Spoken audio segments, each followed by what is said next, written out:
Welcome back. You're watching The Property Guide on ET Now. Our guests are still with us and we're helping you make smarter decisions when it comes to buying property.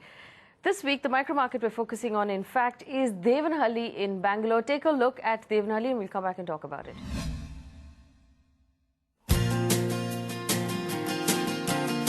Seven years ago, hardly anyone in Bangalore knew of Devanahalli, a quiet, far-flung village 35 kilometers outside the city.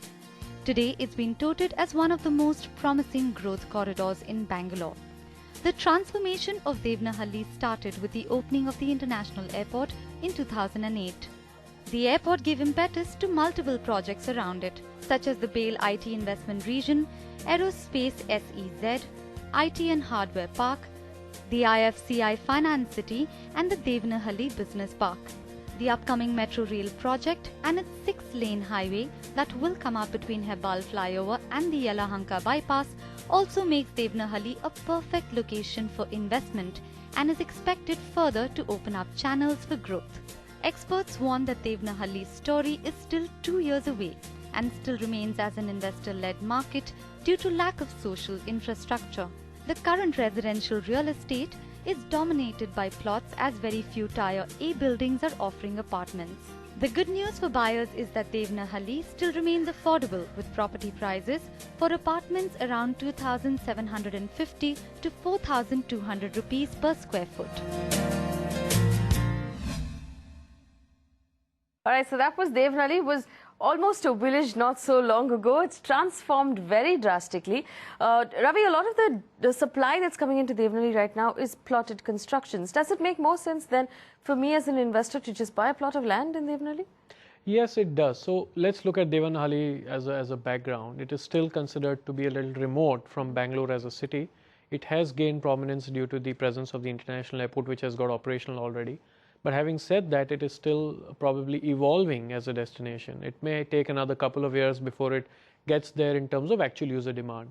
So today, whatever kind of demand developers are witnessing or launching projects is only because it is void from the actual user market, which means they're offering second homes or villa projects which are second homes. So luxury segments which can afford second homes, or for example plotted developments which will see amazing capital appreciation over a period of time.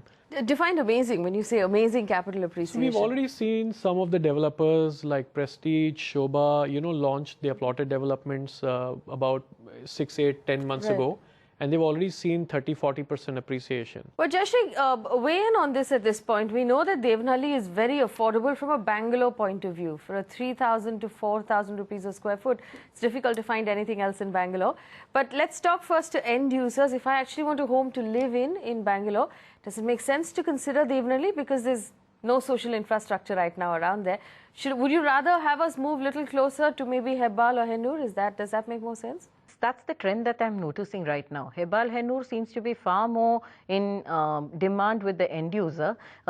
It's largely the investor who's going to Devanahalli. If you're an end user and you feel that this is where you would like to stay for various reasons, it could be that your organization is moving in that direction towards North Bangalore, then put your money in there and wait for the project to come up. Don't exit in a hurry. You have to look at Devanahalli as a medium to long-term investment. What sort of appreciation do you expect Devanahalli to be able to give over the next 5 years or so?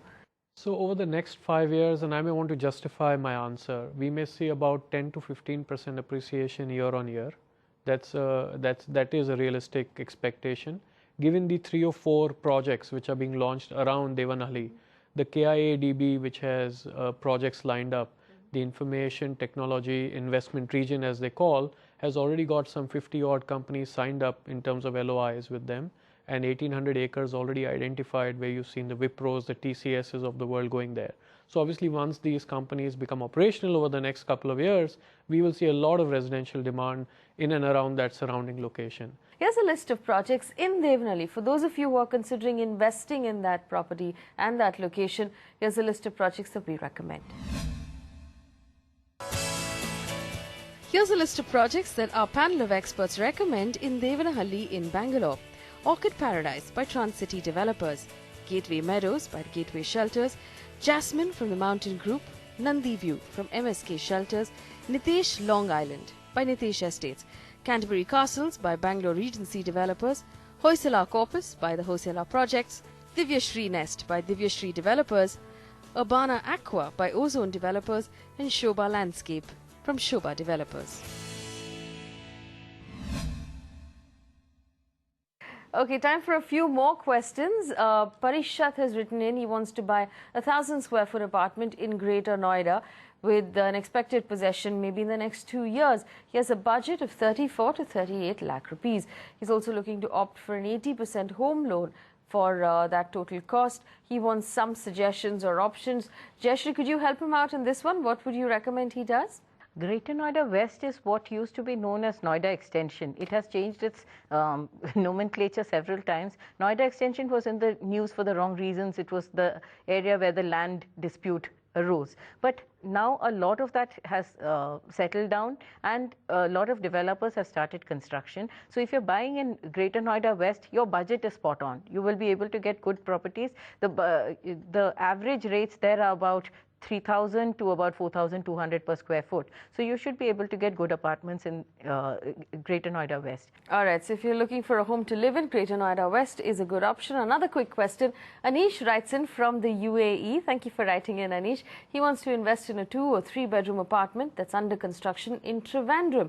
He tells us his budget is currently 30 to 35 lakh rupees. He wants some advice on how he should go about making that investment. Ravi, Trivandrum, 35 lakh rupees, what can he afford there? I think Trivandrum is one of the better cities to invest in, the tier 3 cities, as we know. Some of the locations are Karyavattum, where we have projects such as Crystal Onyx, he could look at, or even the Central Gateway at MC Road in Patton, we know, has about 2 or 3 bedroom options to look at. I think these 2 projects can be looked at very easily. All right, 2 options there that's on your screen in Trivandrum, and like Ravi said, Trivandrum is an up-and-coming location.